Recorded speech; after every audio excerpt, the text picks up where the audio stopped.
So I want to say just a little bit more about the chickens, which is that I would definitely want chickens. If I had a nice big house, I would definitely want a chicken coop with, probably just start off with small, like four maybe, or three or four. Probably, well, you need three is the minimum, but four probably would be nice. And just to see, I do like chickens and the idea of kind of looking after them. But I would love the idea of just like having, like, finding a house that's kind of abandoned because of problem, maybe like it's got a minor touch ups or something, and then just turning it into like a chicken house, but like a real, like a human house that's been abandoned and turned into a chicken house. Like that's like, I think they'd really like it. Like if I imagine like a house this size, just full of chickens that are kind of happy and looking like, I think that something like that would be a good idea.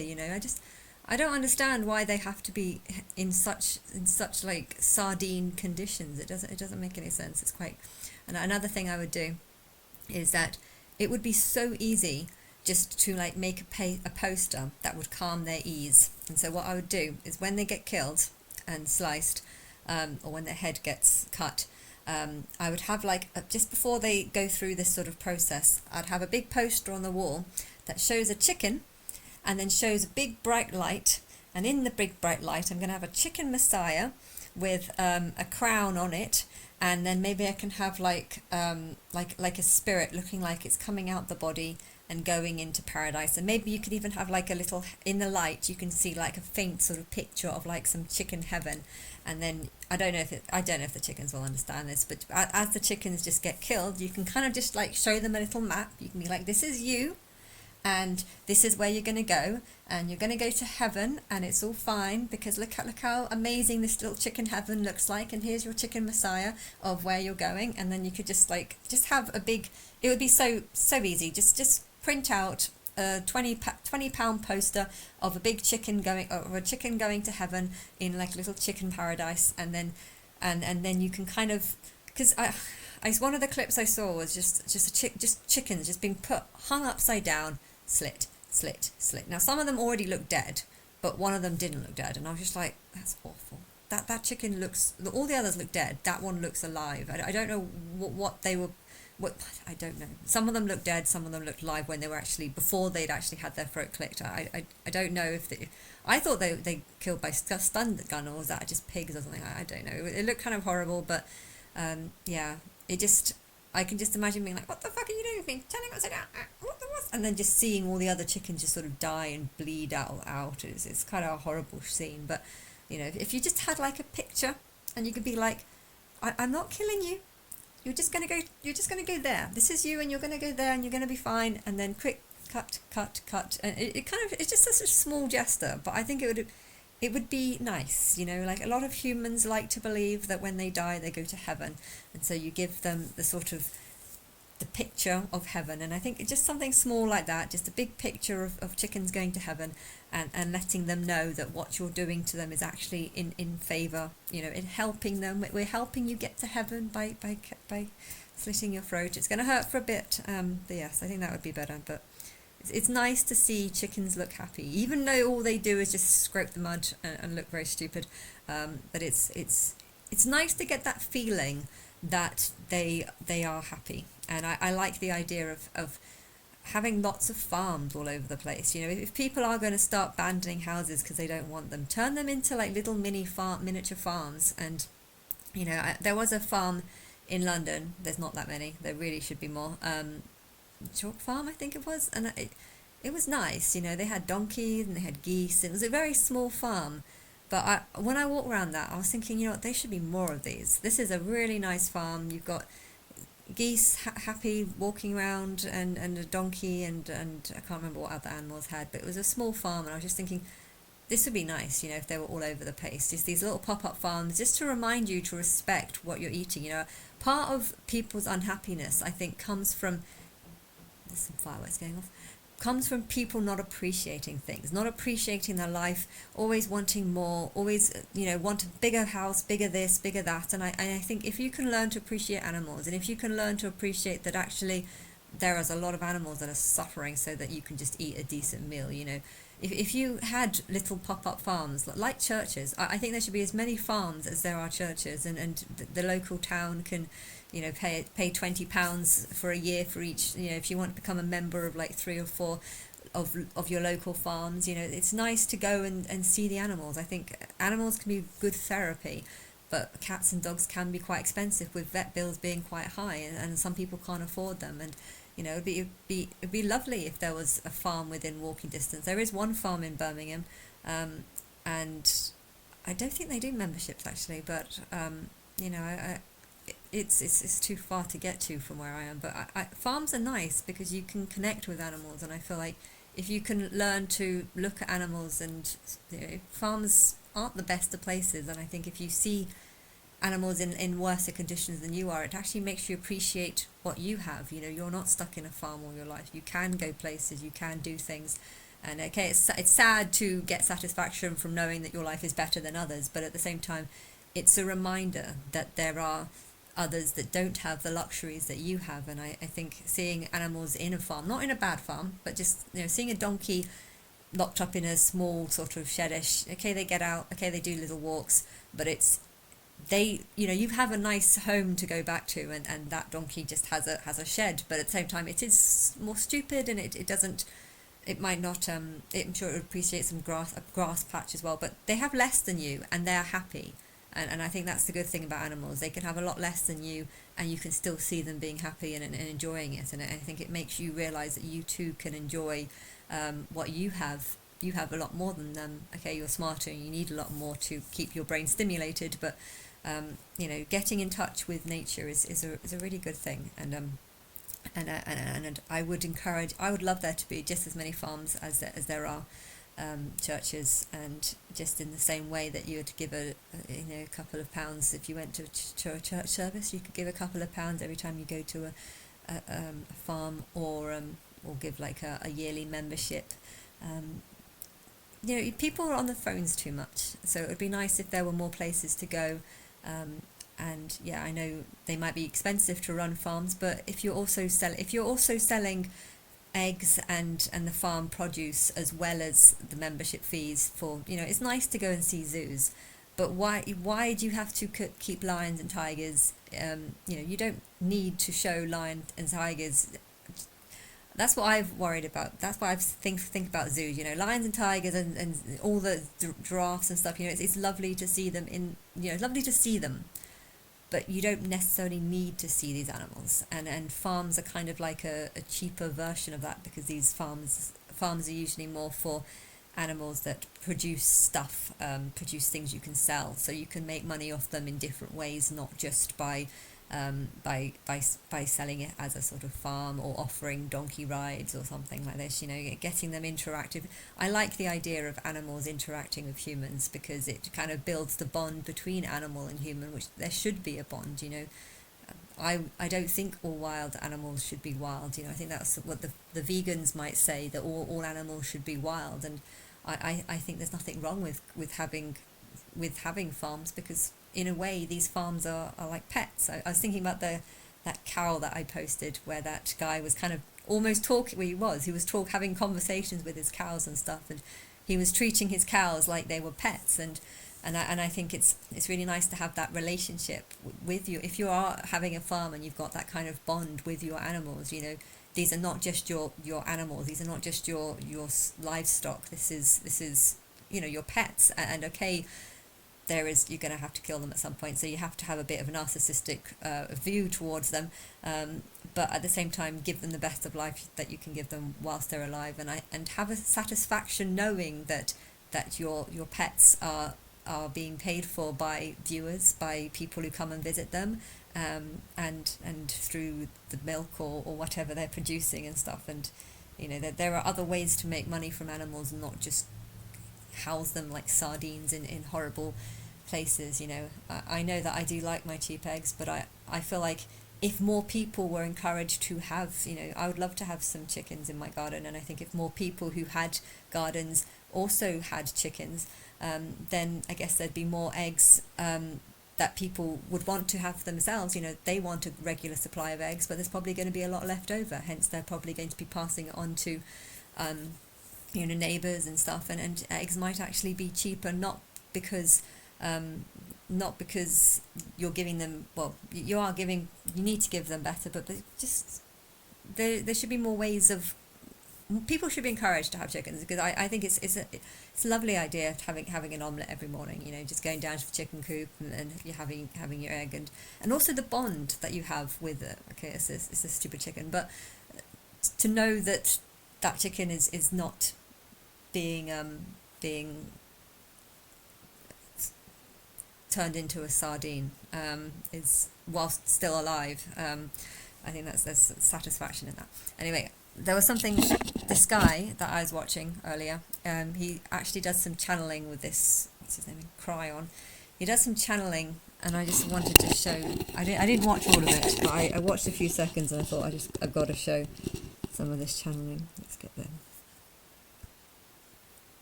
That's great. That's wonderful. I'll do it right now. I'm going to take off my glasses, and the reason I take off my glasses is because sometimes Cryon emotes with my hands, and I don't know it, and we've had a situation where he's... Why are they calling him Cryon? It sounds like crying. He's crying or something.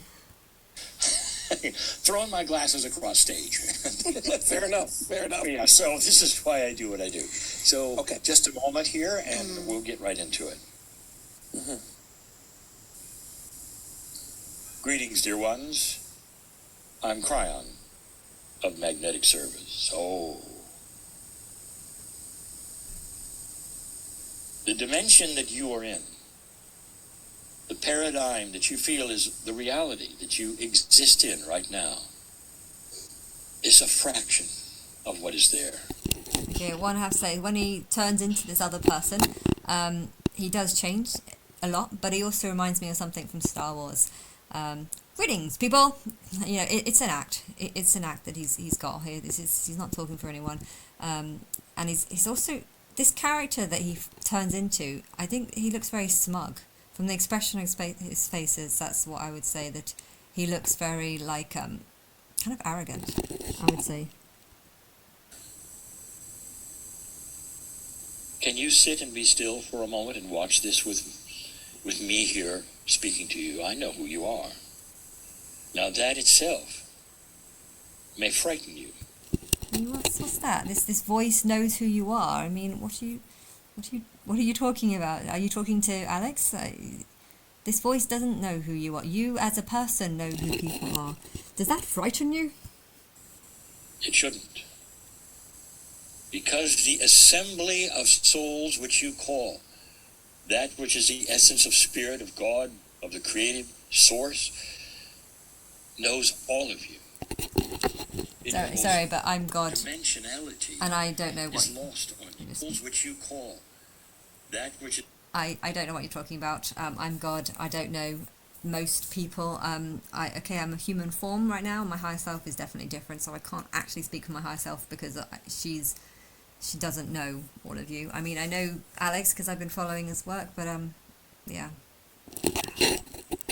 Which is the essence of spirit of God, of the creative source, knows all of you.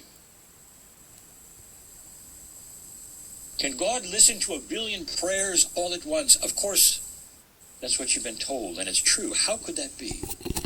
It's not true. The thing is, I can't really talk for my higher self because I don't think she can. I think the Matrix can read. I know that Matrix can read every thought that I've ever had, and it knows every thought that I have. And I know that my higher self can freeze time and actually change my conversation so that my thoughts mix with what I'm seeing online. So I know that is possible, and I know if she can do it with me, she probably can do it with others. But I don't think she wants to do it with others. But I don't. Can she listen to prayers all at the same time? Well, she can time travel, and I don't know is the answer, but I know that this guy doesn't know, and just because this voice that he's pretending to be says that this is the truth, it just doesn't mean that it is. And the answer is because dimensionality is lost on you. You are in 4. God is in all. Therefore, I know your eyes, your consciousness. I know of your magnificence as you watch this. I have a message for you. I want you to relax and drop into your heart for just a moment. The creator of this planet, of this galaxy, of this universe, which you call spirit, others call God, knows your name. Sorry, knowing people's names is like the last thing that I don't remember people's names now. I can remember people's names, but it's only like the singers, and often I'm just like, what's his name again? I've forgotten. I find it easier to remember their angel name, but their personal name I often forget. So this isn't talking for me. Knows your name.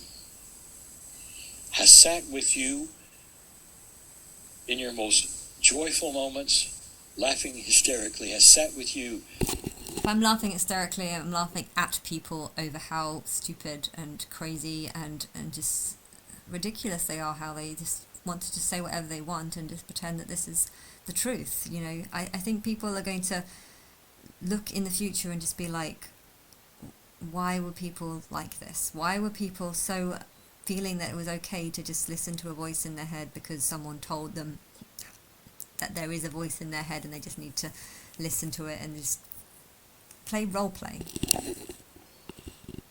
And the most grief you've ever had has watched you cry, and all of this time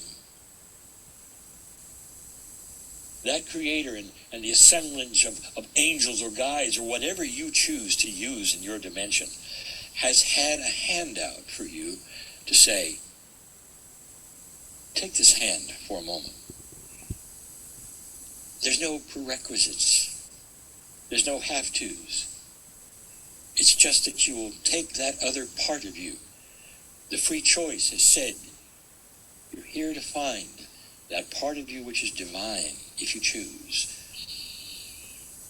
Can you imagine the creator of the universe sitting next to you in some form, knowing who you were, loving you the whole time, watching you go through all these gyrations? Can you imagine the creator loving you of all time? You know, the creator's going to be sitting next to you, and the creator knows all about you and can answer all your prayers. You are not me. You do not know me. You do not speak for me. You're just taking up on what human fantasies are about there being some sort of creator that he's picking up on what people want, and he believes in the God that people want, and he's just trying. He just thinks that the people that are watching this are just people that are going to agree with this because he's talking about the God that they want to believe in, and this isn't the truth. With its hand out, asking you to take it. What if you had a child and it was separated by a veil, a wall, and you watched that child grow up, and you were part of all that it did, and there was some rule that said that you couldn't talk to the child, it couldn't talk to you. But you could put your hand out, and the child might feel it. And then someday, the child might say, who are you? I feel something there. And then imagine someone said, well, I'm not going to give you one child. I'm going to give you 2. No, I don't want to give you 2. No, I want to give you 10. No, I want to give you 20. I want to give you 1 million. I want to give you 2 million. No, I want to give you 1 billion. I want to give you 6 billion. I want to give you 8 billion. Do you really want fucking 8 billion kids? And they're all just not able to... They're all following after other kids that are all just wanting shit. I mean, people just believe that God loves them because we're all God's children. Don't you love your child? So God, yeah, well, you have one. You have 1 or 2 or 3. God has 8 billion. It's different. God loves you as much as a seahorse loves the things that burst out of the stomach. I've seen a seahorse get pregnant, give birth, and there's just like all these little dots flying around, you know. You have to think about things realistically. God doesn't have one child. God has 8 billion children. 8 billion children that are... You know, there's a lot of Christians that hate Islam, just for example. And you think, well, if you hate it and God is feeling the same way as you, which is not what I'm saying, but, you know, then clearly that aren't Islam. They're human. Aren't they God's children too? It's just... So to have the same logic that God loves you just because you're God's child and God loves her child in the same way that you love your child, even though your circumstances are very different because you only have 2 or 3 or maybe 4 or 5 children to look after, and God has 8 billion that don't worship me because I am female, and no one promotes a female God. Well, I haven't really seen that many. And with that is the permission for you to reach through that veil and for that hand to come to say, I am part of you. If it's your child, I am your DNA. I am that which has loved you from afar. If this is my child, this guy, I'm embarrassed about him. I think those of you who are parents can relate to that scenario. A lost child who finds you, one who has its hand outstretched and say, are you there? Are you there, Dad, Mom? Are you there? What would you say? Well, I've just given you a four-dimensional idea of how God sees you. Even though you're not God, hence have no right to say how I see you. And he's talking about some spirit that's trying to talk for me, and I'm. It's funny how he's choosing to focus on God. It's good that he's choosing to focus on God and God's opinion, because I can be like, hey, I'm God, and no, I do not like humans. I do not like humans at one bit, and I'm not reaching out. Well, I'm not reaching out to this guy. I would love to actually have a conversation with these people and just be like, that's what I really, really need, just a bunch of interviews where I actually speak to these people and actually get to respond and actually tell them that, no, you're not talking to this person. Come on, do me a reading and I'll prove to you that you're not talking for God. And I don't know how they'd respond, but I'd want them to respond, no, you're not God, no, you're not this, no, you're not, and I want to have loads of these interviews and to make it all fair for everyone who does one of these interviews, not go famous, that not put my face or name anywhere so everyone sees me from an equal perspective, e.g. someone they don't know much about. Okay, I know if I'm going to be talking about the YouTubers, they might start talking, so other YouTubers, I would want probably to do the YouTubers all at the same time so that they so that none hear about me before. But if they do start talking about me, so what? Killing the Antichrist and the false Christ, it would be one of my agendas. So if they do switch before I get any fame and give me fame, say they secretly record the interview or something, I don't really care. I suppose you can always block the videos. That's very easy to do. But yeah. God. But a God that says, did you know there's a piece of the Creator in you? This is just bigging. People want to believe that they are God, and therefore by saying that there's a piece of God in you, they want to believe that. But there is actually truth to that. I feel like people are made in my image, hence there's quite a lot of similarities. Why does this top keep getting... It keeps looking like it's unbalanced or something. This is... but yeah, there's a lot of people that want to believe that God is in them because I think it's the divine. They just think that God is divine, and therefore if God is in me, then that makes me divine too. I think that's what this is. But I think really divinity can be just people just being arrogant and pretending that they're something they're not. And that's called your soul. Almost all human beings now believe in one monotheistic creator, a soul. It's on its way to a bigger truth. The planet has... It's me! Light that is starting to appear. The sun's been here for a very long time, actually. My partner said it, the one in the chair. Why are you watching something that 25 years ago would almost be laughable or taboo even? Because I've been promoting myself as God for 11 years, and I think finally some people have taken me seriously. And now it isn't. The planet is starting to awaken to larger truths about themselves, but most of all, a chance to get rid of the mythology that you have been taught and into the pure idea that you are the love of God. No, I do not love people. You need to get rid of this myth of God loving you. God hates you. God hates you unless God actually says otherwise. Just assume that God hates you. That is the truth.